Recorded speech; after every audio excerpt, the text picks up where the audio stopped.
지난 주말 미국 전역에서 동시에 800만 명이 거리로 쏟아져 나왔어요. 서울 인구와 맞먹는 숫자가 한꺼번에 No Kings, 미국의 왕은 없다고 외친 거예요. 워싱턴 DC의 링컨 기념관 앞부터 인구가 2,000명도 안 되는 아이다호주 시골 마을 드릭스까지 미국 50개 주 3,300여 곳에서 동시에 불꽃이 붙었습니다. 그런데 이 시위, 단순히 트럼프가 싫다는 얘기가 아니에요. 바로 기름값이 한 달 만에 33% 가까이 폭등하면서 내 지갑이 타들어가는 것에 대한 분노였거든요. 그리고 이 기름값 폭등의 중심에는 지금 이 시간에도 중동의 좁은 바닷길을 틀어지고 통행료를 뜯고 있는 이란이 있고, 그 혼란 속에서 국가 기밀로 돈을 번 것 아니냐는 충격적인 의혹까지 터져나왔습니다. 오늘 모모의 21세기 경제학에서 다룰 내용은 이 세 가지가 사실 하나로 연결된 이야기라는 겁니다. 호르무즈 해협, 타코 트레이드, 그리고 노 킹스 시위.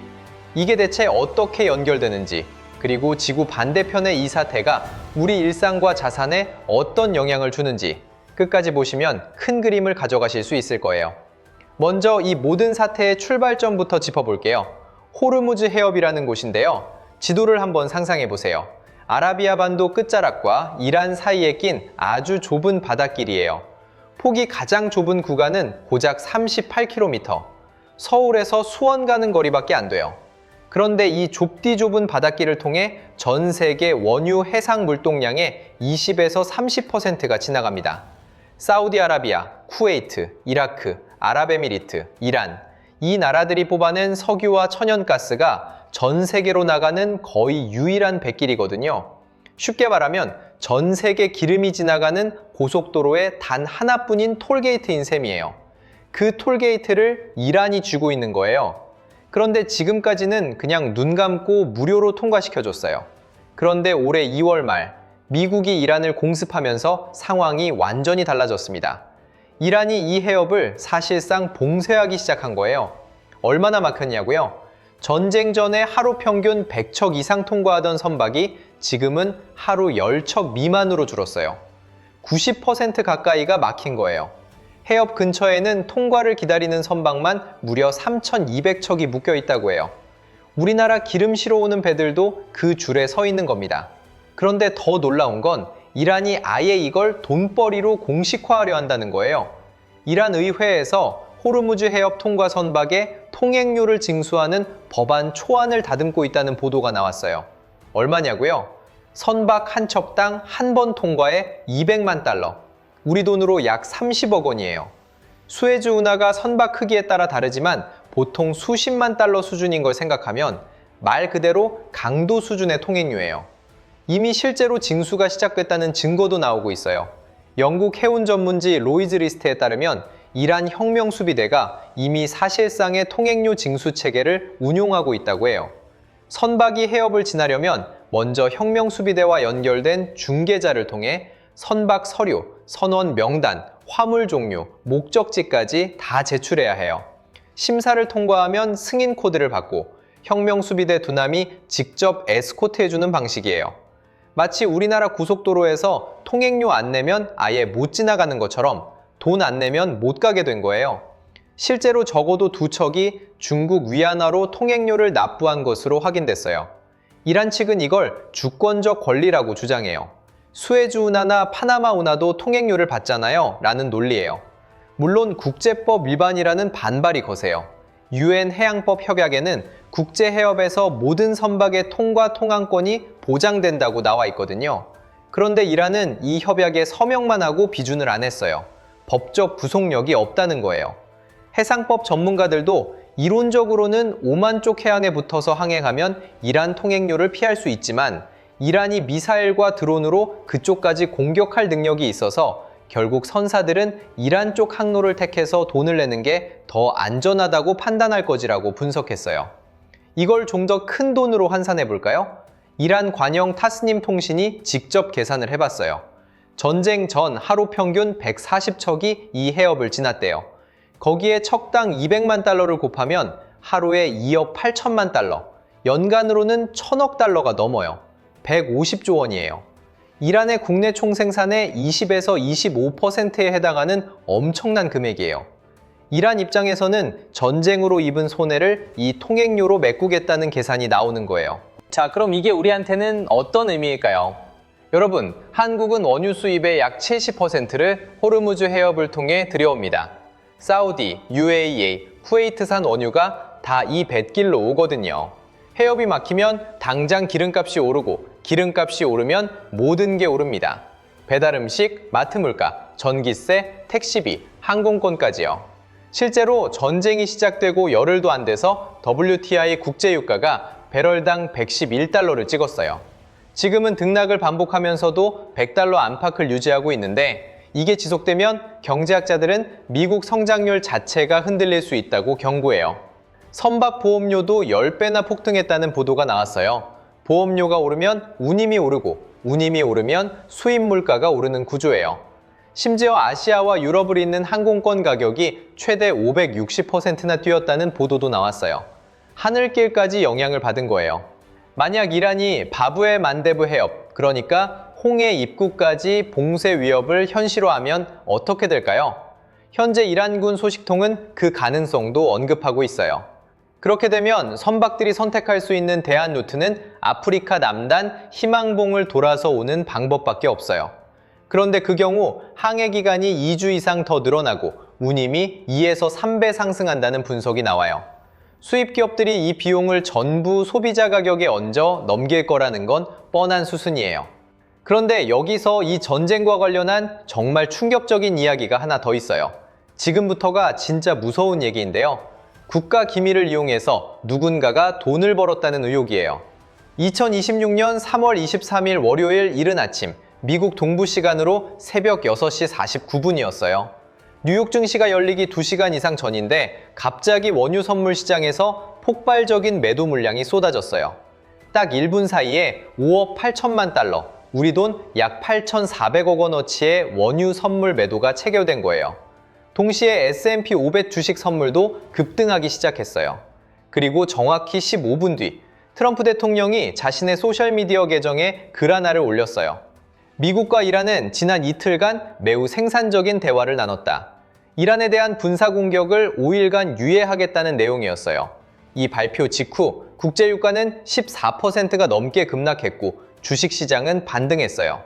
15분 전에 원유 매도를 쳤던 사람, 주식 선물을 사뒀던 사람은 15분 만에 어마어마한 수익을 올린 거예요. 경제지 포춘, CNBC, 가디언 같은 매체들이 일제히 이상하다고 보도하기 시작했어요. 노벨 경제학상 수상자인 폴 크루그먼 교수는 서브스택에 글을 올려서 이걸 선물 시장의 반역이라고 불렀어요. 국가 기밀을 활용해 금융거래로 이익을 얻는 행위는 단순한 내부자 거래를 넘어 반역에 해당한다는 강력한 표현까지 썼습니다. 미국 의회에서도 수사 요구가 터져 나왔어요.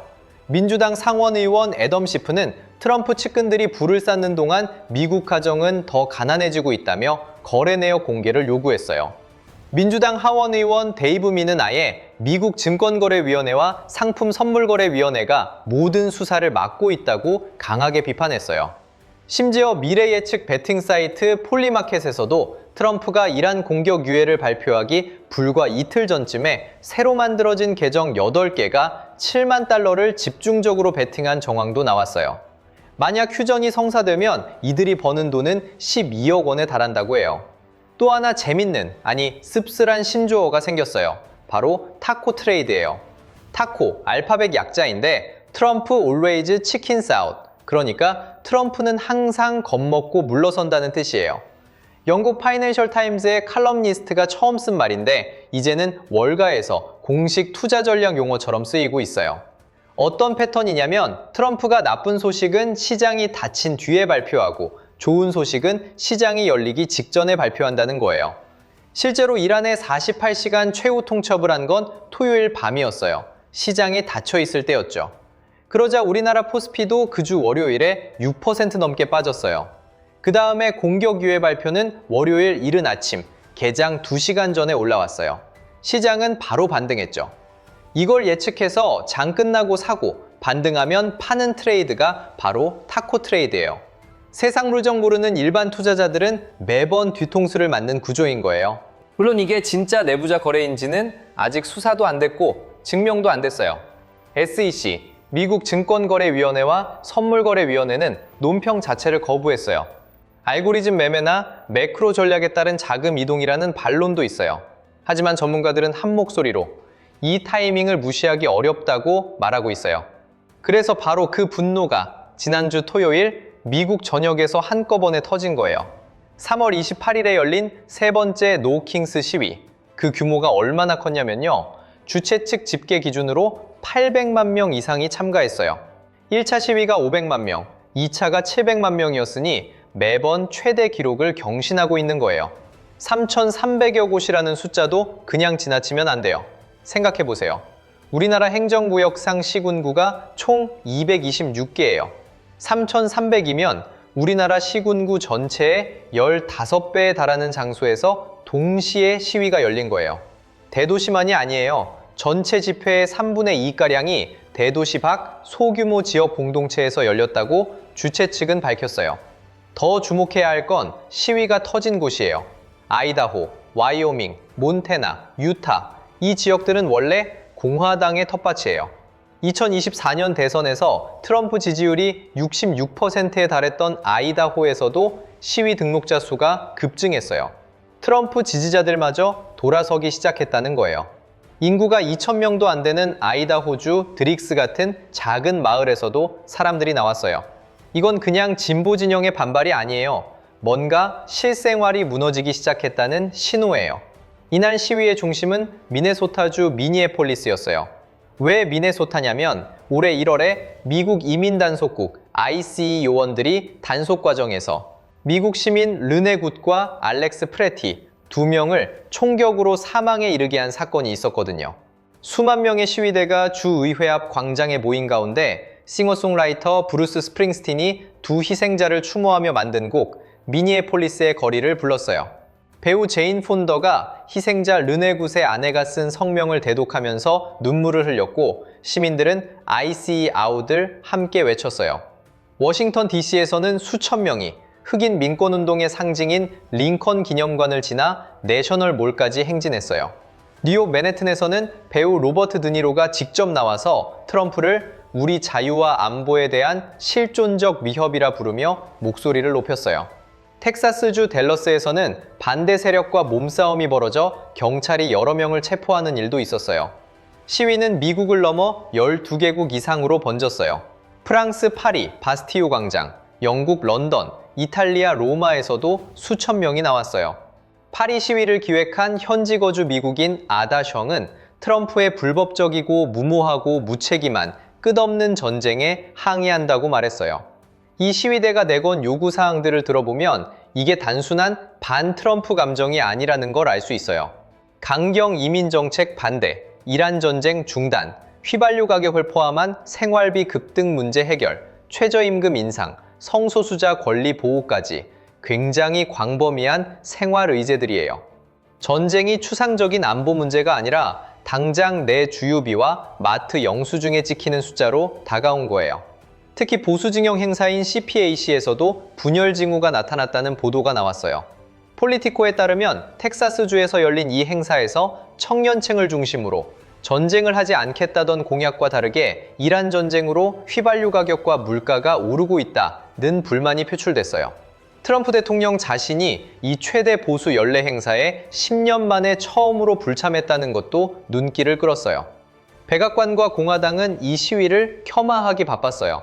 백악관 대변인은 좌파 자금 지원 네트워크의 산물이자 트럼프 증오 치료 세션이라고 깎아내렸고 공화당 의회위원회는 미국 혐오 집회라고 비판했어요. 에이, 설마 그렇게까지야 라고 생각하실 수 있는데 숫자가 모든 걸 말해주고 있어요. 로이터 통신 여론조사에서 트럼프의 지지율은 재집권 이후 최저치인 36%까지 내려왔어요. 이란 전쟁 찬성 비율은 35%, 경제정책 지지율은 고작 29%예요. 11월 중간선거를 앞두고 이 숫자들이 말해주는 건 분명해요. 그럼 이런 복잡하고 변동성 높은 상황에서 우리는 어떻게 대응해야 할까요? 지금부터는 실제로 내 자산을 어떻게 지킬 건가 하는 얘기를 해볼게요. 첫 번째로 에너지 관련 주식의 변동성을 이해하고 접근해야 해요. 국제 유가가 오르면 정유사나 에너지 기업 주가는 오르는 게 일반적이에요. 코스피에도 S오일, HD현대오일뱅크 등 정유 관련 기업들이 있죠. 하지만 지금처럼 지정학적 불확실성이 극단적으로 높은 시기에는 하루에도 몇십 %씩 급등락이 일어나요. 유가가 오늘 오른다고 달려들어가면 트럼프가 내일 아침 소셜미디어 하나 올려서 유가가 14% 떨어지는 상황이 언제든 반복될 수 있어요. 이게 바로 타코 트레이드의 위험이에요. 일반 개인 투자자가 이 속도를 따라잡기는 사실상 불가능해요. 두 번째로, 원자재 가격과 연동된 상품들을 조심해야 해요. 유가가 오르면 덩달아 오르는 것들이 많아요. 석유화학 제품, 플라스틱 원자재, 비료, 운송비까지요. 반대로 항공사 주식은 연료비 부담으로 타격을 받아요. 지금 같은 시기에 이런 섹터에 단기 투자를 계획하고 있다면 한 번쯤 다시 생각해 볼 필요가 있어요. 세 번째로, 달러 자산의 분산을 고려해 볼 수 있어요. 지정학적 위기가 커지면 안전자산으로 달러가 강세를 보이는 경향이 있어요. 원화 가치는 상대적으로 약해질 수 있죠. 이미 올해 들어 원달러 환율이 크게 올랐잖아요. 해외 주식이나 달러 예금 또는 달러 ETF 같은 방식으로 일부 자산을 달러로 분산해두는 전략이 이런 시기에 유효할 수 있어요. 단, 환율 자체도 예측이 어렵기 때문에 한꺼번에 다 몰아넣는 건 금물이에요. 네 번째로, 금 같은 실물 자산 또는 금 ETF에 관심을 가져볼 만해요. 금은 전쟁이나 인플레이션 시기에 오르는 경향이 있어요. 요즘 금값이 많이 올랐다는 뉴스 보셨죠? 이미 상당 부분 오른 가격에 진입하는 건 부담이지만 포트폴리오 전체에서 10에서 15% 수준으로 해지 차원에서 보유하는 건 고려해 볼 만해요. 다섯 번째, 그리고 가장 중요한 건 뉴스에 반응해서 즉흥적으로 사고 팔지 않는 거예요. 트럼프가 아침에 올리는 소셜미디어 하나에 전 세계 시장이 출렁이는 상황에서 뉴스 보고 달려가는 사람은 이미 늦은 거예요. 내부 정보를 가진 사람들이 이미 치고 빠진 뒤에요. 오히려 이런 변동성이 높은 시기에는 우량한 자산을 천천히 분할 매수하거나 예금과 채권처럼 안전한 곳에 기다리는 것도 전략이에요. 지금처럼 불확실성이 극단적인 시기에는 안 잃는 거지 버는 것보다 중요할 수 있어요. 정리해 볼게요. 이란이 호르무즈 해협에 사실상 톨게이트를 설치한 것, 트럼프의 발표 15분 전에 일어난 수상한 선물 거래, 그리고 800만 명이 거리로 나온 노킹스 시위. 이 세 가지는 따로 노는 사건이 아니에요. 전쟁이 만들어낸 기름값 폭등이 실생활을 압박하고 그 혼란 속에서 누군가는 국가기밀로 돈을 버는 것 아니냐는 의혹이 불거지고 결국 참다 못한 시민들이 거리로 터져나온 거예요. 이게 먼 나라 이야기가 아닌 이유는 우리나라 원유의 70%가 바로 그 호르무즈 해협을 통해 들어오기 때문이에요. 해협의 긴장이 계속되면 기름값은 오르고, 기름값이 오르면 물가가 오르고, 물가가 오르면 금리 정책이 흔들리고, 금리가 흔들리면 대출이자가 오르고, 내 월급 빼고 다 오르는 상황이 이어질 수 있어요. 이런 시대일수록 뉴스를 이해하는 사람과 그냥 흘려보내는 사람의 격차가 벌어집니다. 여러분의 소중한 자산, 이 복잡한 세상에서 꼭 안전하게 지키시길 진심으로 바랍니다. 오늘 이 내용이 도움이 됐다면 구독과 좋아요, 그리고 알람 설정까지 부탁드려요. 다음에도 이런 세계 경제 흐름 놓치지 않도록 발빠르게 가져올게요.